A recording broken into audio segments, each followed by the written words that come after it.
The corporate buyer is human. They are, and also there's another piece of research that backs this up, that even in tender situations where you think you're being scored, and I'm going through a tender process for somebody at the moment, and there's all these, the criteria, it's 60% this and 20% that, and people flex the scores, even though they look as though they're objective, they still become subjective.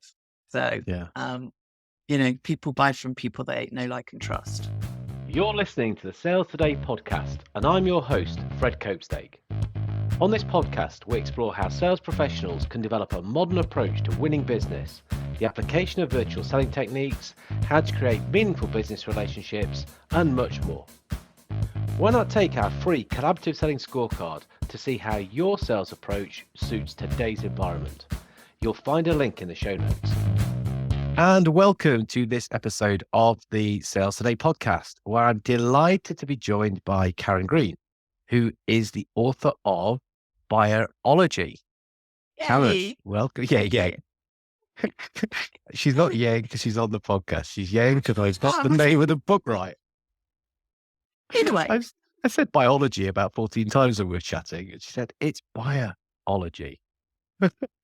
And when I saw this came out, I had two reactions to it. First was, ooh, an ology. So I do like an ology. And that might be lost on some people listening to it. But anything about getting inside a buyer's mind, I love that sort of stuff. So it's interesting. Yeah. So, I suppose the first question is really, why did you write it then? I wrote it to pull together everything I've kind of been working on over the last 2 or 3 years, and actually pulling together a career of too many years to mention. So I started as a buyer working for Tesco's and Boots, and then kind of crossed the table selling back to them, which was way harder than buying, trust me. And for the last kind of 7-8 years, I've been working with mostly food and drink entrepreneurs, helping them sell and gain listings for their business. And slowly from that, I kind of created this model, which seemed more and more logical and had more and more structure. And I'd always said, I have my first book, Recipe for Success, I wrote when I started my food consultancy business. And I was kind of like, I really do want to write another book. And then it sort of, I'd say, came together quite quickly, and it did actually, the final writing, but I did go back and have a look at, because Buyer-ology I trademarked, and I actually trademarked it in 2019, and now it's 2023. So it's actually been that quick to come to market. But when you actually start to write it, were you able to write it a lot quicker because you'd written a book before and the model was clearer for you? I have to say I did go on a book writing 90-day program, and I've forgotten the name of it. So it's by Lucy from Rethink Press, and I'm sure we can put in the notes if anyone wants to write a book, because honestly, and I'm not paid for this plug, I really, really rated what I did. I did a program before for the other book, but this one was really, really good. And yes, I got the book written in 90 days, and a lot of the edit. So yeah, I write quite quickly because I just write like I speak. I don't craft words or anything. So, and people have said that to me, like, oh, I read your book and it's just like you talking. Some people spend a lot of time to try to write like that. Which is a bit odd, isn't it? That is a bit odd. I couldn't. I did go on a food writing course with Diana Henry one day because I thought it'd be really fantastic. And I just wriggled and squiggled when we had to write 100 words about food, and mine was appalling. In fact, I wouldn't even read it out. I was so embarrassed. And there was other people like waxing lyrical about this apple, and I was like, I can sell it. Let me sell you this apple. But it is a comfort zone thing. And one of the things that I find, certainly as podcast host, is talking to somebody who's written a book. They are so much clearer in what they're trying to say, because you have to be to put it in a book so they can get their thoughts across, they can get their message across very, very clearly.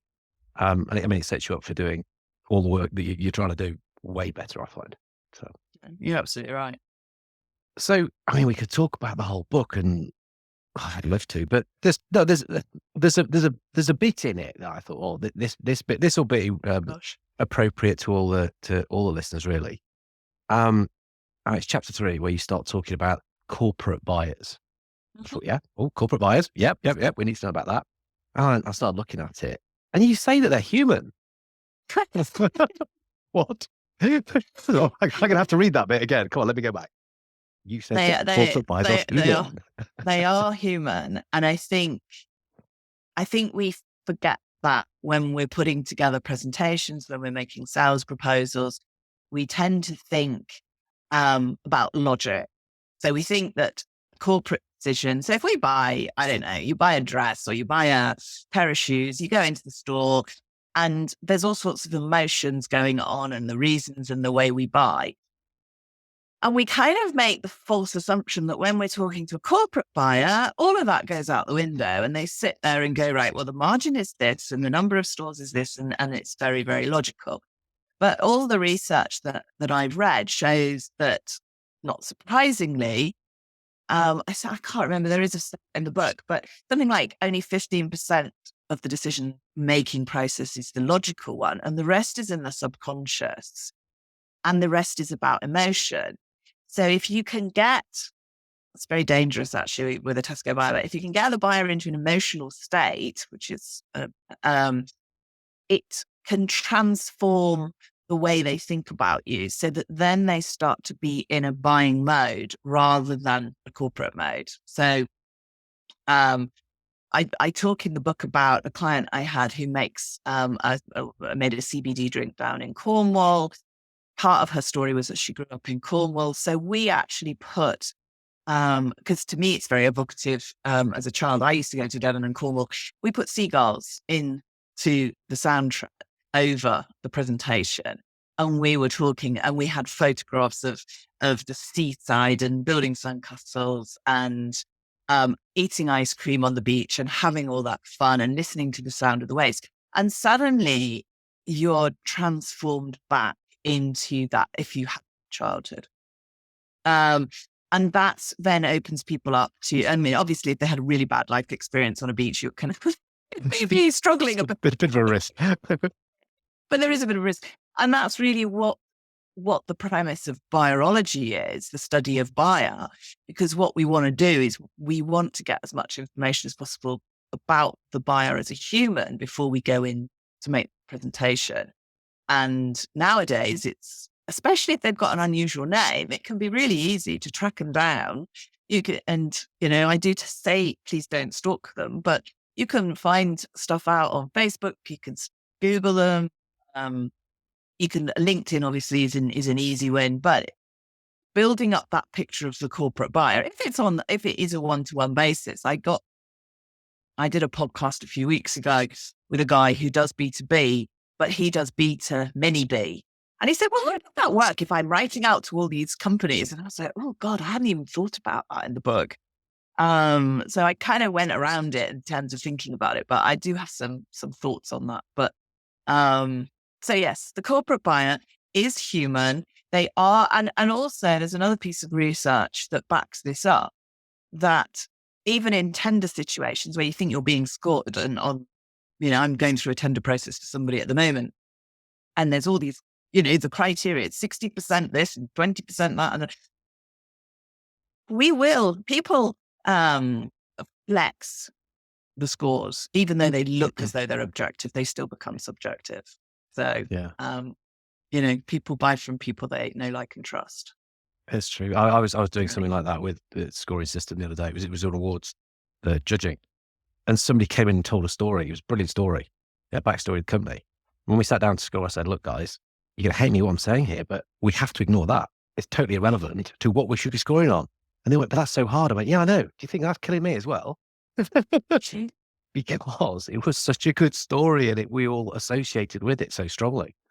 Um, so Yeah. And you see that on Dragon's Den, actually. mm, I haven't watched all of them, but when you watch them, and generally it's a woman, I'm not sure. And she'll come in and she'll say, oh, I don't know, I'm bipolar and I've had this, I've been raising my child single handed, dabba, dabba, dabba. she's got them there. And Yes. it's quite interesting. Well, I mean, I think on Dragon's Den, they are actually as often as not buying the entrepreneur, but they're buying the person so that Yeah, story is that's relevant. true. But a story, I suppose, in any buying situation, it's a good thing. And if you're making the story relevant to the person who's listening to it, so kind of almost putting them at the heart of it. It might not be them, if it's somebody like them that they can associate with. But it does, and this is another pillar of the Buyer-ology matrix. It depends on the personality. So, Mhm. in the book, I go through the DISC personality structure, which just enables you to categorize people in a very simple way. I'm a D. If you start telling me in half an hour story, I'm going to be thinking about what to make for tea, or I'm actually going to make an excuse to go off and you'll not actually get to your selling proposition. Whereas if you've got someone who's, a really high eye, really interested in people building, you may be there for 2 hours. And actually, you still might not get to the point. Yeah. So it's really interesting. And that's the other part. The story is key, but actually you've got to think about what's the personality of the recipient as well, so that you tailor that sales message. But that's easy as part of your research, isn't it? That takes seconds now. If they're on LinkedIn, plug it Yep. into Crystal Knows or Yep. Humantix AI, and there you go. They're that color. So that color, that disc profile. So just adjust as appropriate to them. Tactic, still the same. Application of tactic, slightly different. Absolutely. Spot on. Yeah. Yeah. Oh, I like that. But no, it's when you said don't stalk them. I mean, stalking and research. That's a fine line. Yeah. It is a fine line. And I think, I don't know if you find this, but occasionally I have people, I'm thinking of one in particular, and every time I posted, she would write something. But initially you think, oh, that's interesting. And you look her up and you connect, and then every time there she, this is quite a while ago. And I was kind of like, oh, this is a bit strange, a bit weird. And I'm stalking journalists at the moment because I want them to publish things about me. And I'm thinking, how many times can I tag them in before they write to me and go, will you just stop it? Well, it depends. I mean, if you're talking LinkedIn or social media, it's helping the algorithm, isn't it? So please carry on. But Well, say, yes. so if you're Yeah, going if you're to if you're commenting going on to comment, could you ask me a question so I can answer it and we can Yeah, so give you a that little we, bit? I think that the other day, actually, I commented, there's a lady who was talking about bootstrapping her business. And, she's got loads of publicity and it doesn't really matter what, but she was basically saying, I've had all my, and what was the opportunity cost of your time? And someone else commented on that, who's obviously a big fan of hers. Why are you slagging her off? Dabba, dabba, dabba. I'm sure you would be better off not being. And I said, well, exactly what you're saying. I said, well, any comment I'm making has now produced your comment and several others. So surely I'm just perpetuating the conversation. Maybe that's what she wanted in the first place. It's a funny world. LinkedIn's gone a bit weird, actually. I'm not loving LinkedIn as I used to. Nah, not me. I'm just going to put cat pictures on, I think, for the next month. That's the only thing that seems to work. I put one of St. Lucia. I got quite a lot of engagement with that. Seriously, that's the stuff. But I'm interested. No, sorry, see me. I'm making loads of notes here. So, when you were talking about you're researching buyers because you're tailoring the message to them, and somebody said, "Yeah, but what if I'm reaching out to loads and loads of buyers? How can I do that?" What was your short answer to that? And you've had a little bit more time to think about it now, because that is interesting. I have a strong opinion on this, which I'll share in a sec. Well, I still think you can tailor. And we talked before we came on. I've got a scorecard, and I haven't done it yet. But I think what I'm going to do is put in a question to find out what kind of personality they are, because that enables you to build quite a decent list of leads. And from that, if one of your questions is, are you red, pink, or blue, or whatever it is, then that's going to be quite powerful in terms of tailoring. But I don't think there is a substitute for that hard work. But I'd be interested in your opinion, because I'm slightly wriggling still about, I really want to dig into these people.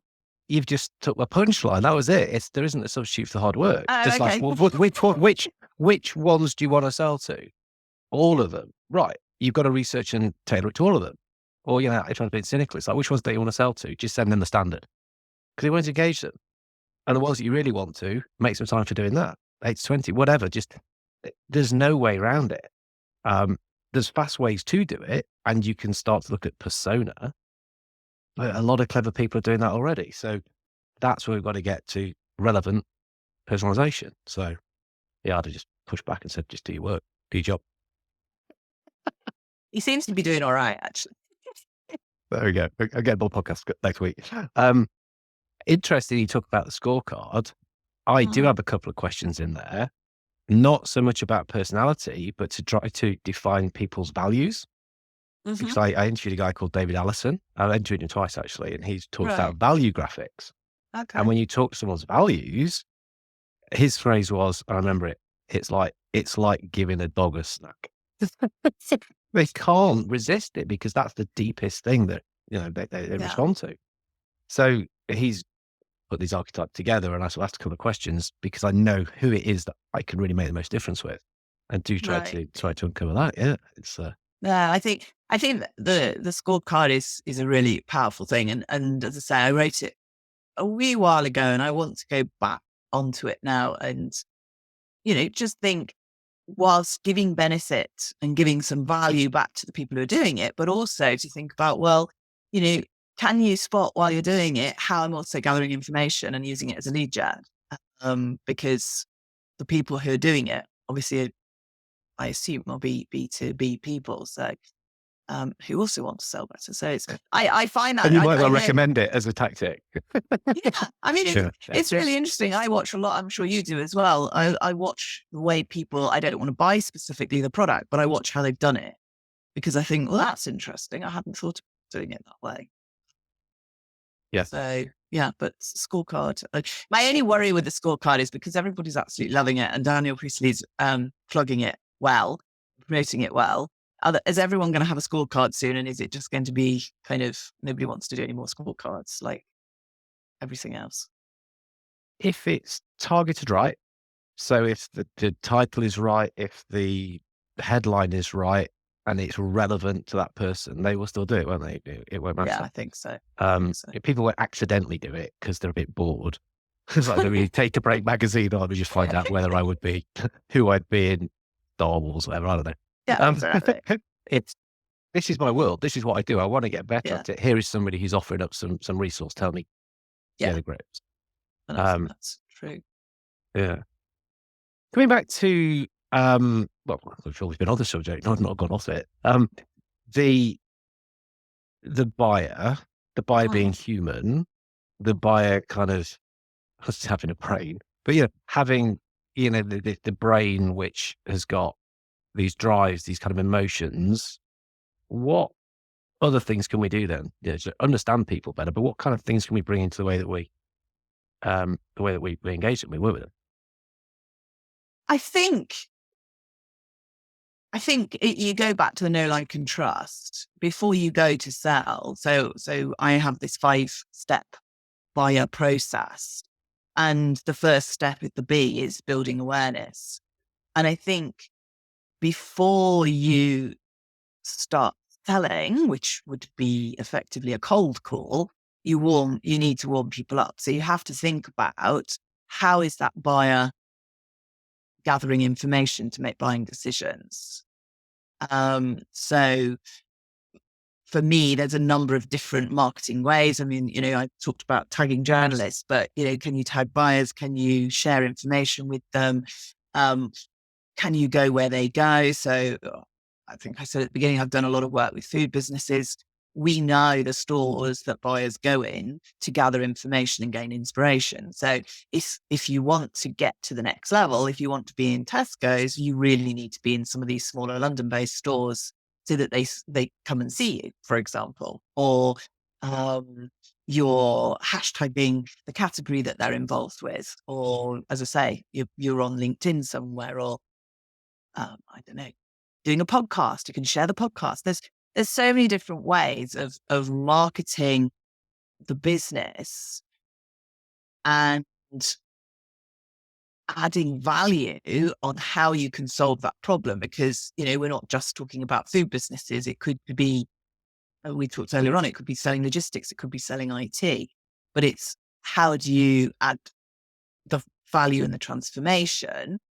However, I did see something again, I think it was on LinkedIn the other day, which I commented on, where this guy, I could see what he was saying, don't sell, add value. Now that's fine, but at some point you're going to have to give. You've got to go, buy it from me.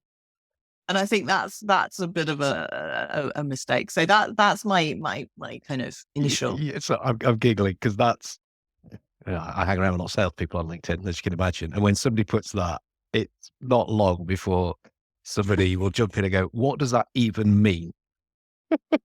You've read it somewhere. It sounds kind of clever, but what does it mean? Because what's value? You don't know. The customer defines it. So how can you add value when you don't know what it is? Okay. And that would just pull somebody apart a little bit. But you kind of guess at it. But lots of salespeople stop putting that because it got slagged off so much. Anyway, that was his. But you do have to sell at the end. It's like, go back to LinkedIn. I wasn't planning on speaking so much about it, but it's clearly in both our thoughts at the moment. The issue I have, and I was joking when I said, look, I'm just going to put loads of cat pictures on, and they will get engagement. And one might be sat on my book, sellotape a drink inside it. Oh, that's a good idea. I might get my dog to sit on my book. Yeah, you've got his first snack inside. But you can do all that, and then your engagement will go up.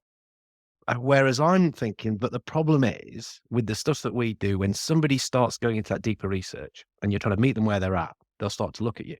If they just see a bunch of cat pictures, is that really helping you? So, okay, maybe you've put the posts out that aren't getting tons and tons and tons of likes, but they're the ones that somebody who needs to read it reads it. That's where you really start to make the difference. So yes. I'm kind of torn at the moment.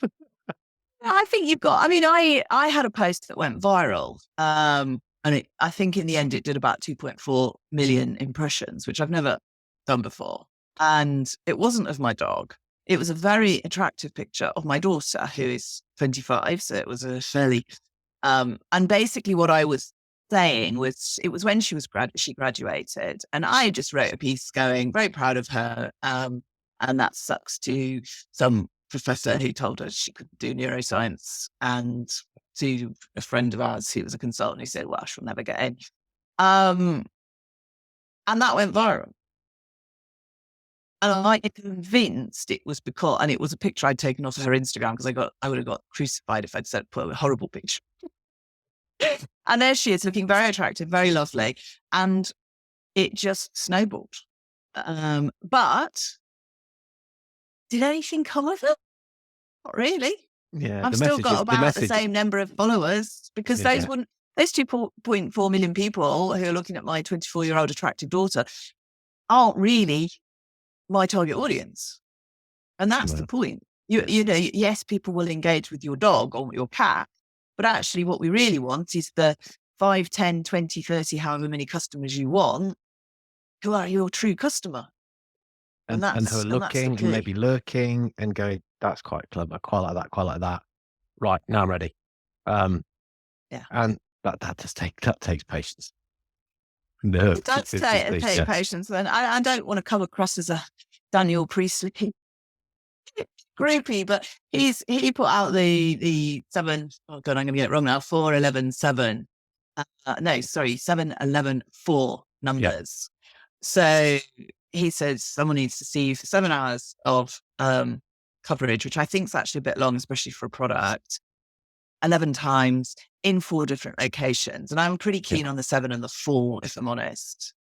And I had somebody come on yesterday to talk to me about their business. And he said, I had an email from NOPI, which is where I'm speaking at the weekend, the Natural Organic Product Show.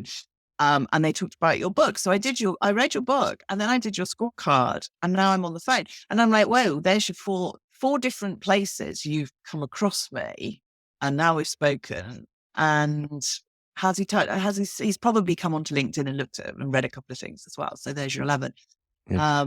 So I think that's, that's all part of that first stage in the Buyer-ology process, in the buyer process of building awareness. And that's why we do it. And I think you have to remember sometimes when you're going, oh, do I really have to post on LinkedIn? Yeah, you do, because someone somewhere is actually reading it. Or give yourself a little discipline. I mean, at the moment, I'm doing this funny orange hat thinking thing. So I make myself put an orange hat on and do something of reasonable substance around collaborative selling, but it's a selfish one, isn't it? I'm not. I heard of the orange hat. It's the one that De Bono didn't write about. Okay, it's great. I love it. Orange chat. It's about practical sales thinking. Yes, he didn't write about that. I uncovered it in a deep dark manuscript. Excellent. Love it. Or I might have made it up. Love it. Perfect. Can we carry on with the buyer methodology? We've only just built awareness, so we could carry on building awareness forever. So you is next. What's you? So you is creating a unique value proposition. So in my early days, I always talked about USP, so unique selling point. And then I read this article that said it's not about selling, it's about creating value. So we are going back to that. Is it value or sell? Yeah. And so the unique value point is when you've really dug around, you really get the buyer, you know who they are, what they're looking for, and you've got a really good idea. And then you create value proposition for that individual. And it's what you were saying earlier on. Do you just send them the sales document, or do you actually write something personalized and tailored? And that's, I think, a really critical part of the success. So once you know who the buyer is and you've given them something that is really going to make a difference, then actually the third stage, which is getting to yes, should be relatively easy, because, you know, it's like you had me at hello. I'm there with you. Unless they've been trained as creating unique value proposition is about 14 episodes. There are some things. I mean, the first thing is the USP just doesn't exist anymore. Unique selling point. Yeah. No, it's probably not unique. Yeah. Everything, one other product will probably have. It's how it's packaged, but it's how it's packaged for that person. That's what you said, for that person. All these other things everyone usually loves. I don't care. We do our categories in a different way. We're looking at a different thing. We're repositioning our whole, what you normally say to someone else, we're deliberately going the opposite direction. So don't work for us. I don't know if you have talked about this before, but I read this and I can't remember where. I think it's in the book about. I think I read it. I think I read it in my own book. That's awesome. I'm using that at the crop, by the way. Which is actually points of parity.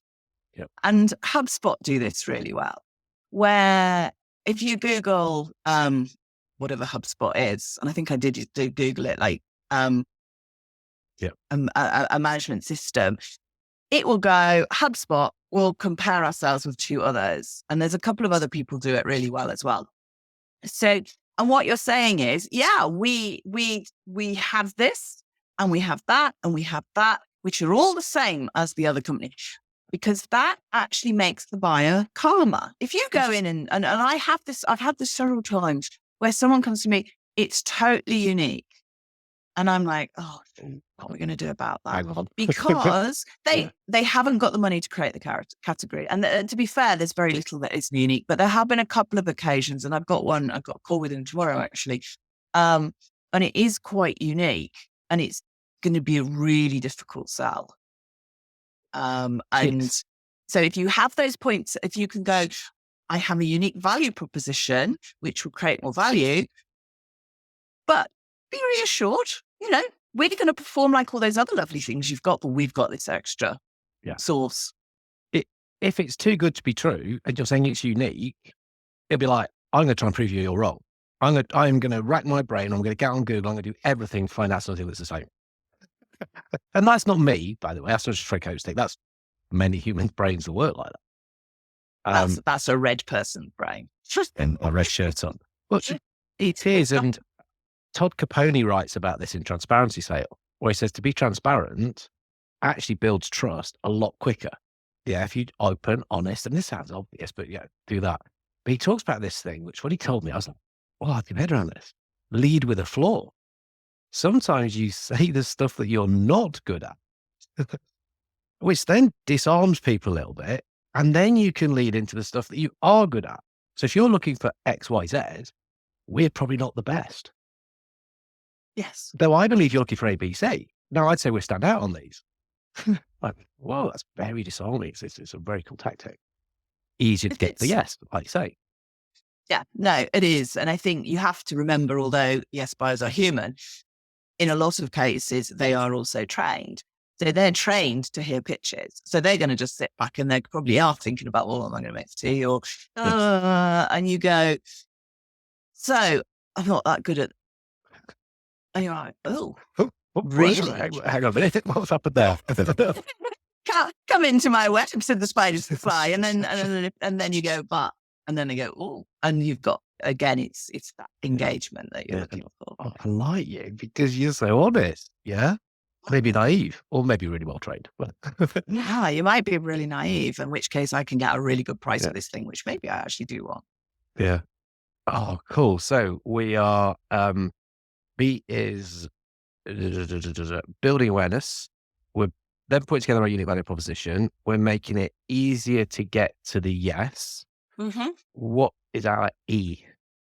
E is about execution. And I think a lot of sales kind of training stops at the yes. And what I want to do is know your buyer, sell more, sell better. Yeah. And the whole point of that is to say, well, actually, if you execute well on both sides, then you get to the R, which is referral, recommendation, or review, depending on who you are. And the R is really critical. So you have to work out what is going to work well for your customer. So we've all, okay, admitting mistake, we've all overpromised. So we've written that tender and we've gone, we're going to do this, this, this, this, this, and this. And then you come to it and you go, oh God, I can't believe I've promised to do all that. And I can't do it because I haven't got, and you let them down. So execution is absolutely critical. Because then you have a happy buyer. And then, as I say, you either get referrals, which is probably the most critical part, I think, of the buyer process in some ways, because if you can get someone to refer you or recommend you, most of my business comes from referral. We've talked a lot about marketing, etc., but that referral, and then they go and see what you've done and what have you, is really critical. And also, there is that kind of beautiful circle when the buyer actually goes, wow, this was really great. I'll buy some more stuff. Yeah. And that's all comes back to the execution, which comes back to the making sure you knew the buyer in the first place. So you sold them the right thing. Because the worst thing is, if you're a really good salesman, you can sell them the wrong thing. And then you're really in trouble. Well, then you're not a very good salesman. But Tim, know the buyer. Well, I know it does. Yeah. Yeah, you might be good at persuasion. I would argue that's not good selling, right? But yeah, if you're then going into the unique selling proposition and you're talking about outcomes and results, because that's what people are buying from you, then that execution part is going, well, we promise you those results, these outcomes, we've got to make sure you get that. So it all, actually, it's very nice. Yeah. That's your five. As well. Very simple. Well, simple stuff's good stuff, I think. Again, that might be an insight to my brain. But no, it all fits very nicely together. It's all, I mean, please say it's a massive compliment. Kind of obvious. It is. But people don't do a lot of the obvious stuff. No, and simplified and modeled, and there'll be lots of stuff in how to do that. That's very cool. Very cool. So the scorecard measures you on each of those elements of the... So the Buyer-ology scorecard is to say, well, how are you doing? You're awesome at building awareness, but you don't ever execute on things. Yeah, and it's so, and that, to be honest, that is evolving as we go forward. So, but I do love the scorecard. I think it's great, and who doesn't like to see how they're doing and then go back in a year's time? And that's the great stuff, which we haven't done yet, which will be, here's your score now. Read the book, work with us, and then see where you are in a year's time. Makes it nice and tangible. Yeah, I will use it. See? So I can't believe time's gone so fast. I mean, we could chat about this stuff all day easily. Um, I mean, what an easy starting to close question. Where do people find this scorecard? Oh, You're I'll going to pass have with to put it in the your show show notes. Of notes. course, But I'm going to put it in the show Buyer-ology, notes. I think it's buyer-ology.scorecard.com, I think. But if you put Buyer-ology and scorecard into Google, it comes up, or it doesn't mind, but that's because I've Googled it so many times. And then BU Buyer-ology scorecard. Oh yeah, that's the one. Is it at the top of your LinkedIn profile as well? it probably isn't actually. I'm a bit naughty. It will be by the time this game's out. Tomorrow it will be. Yes. Yeah.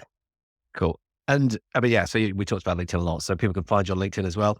Find me on LinkedIn. Sure. The book Buyer-ology is on Amazon.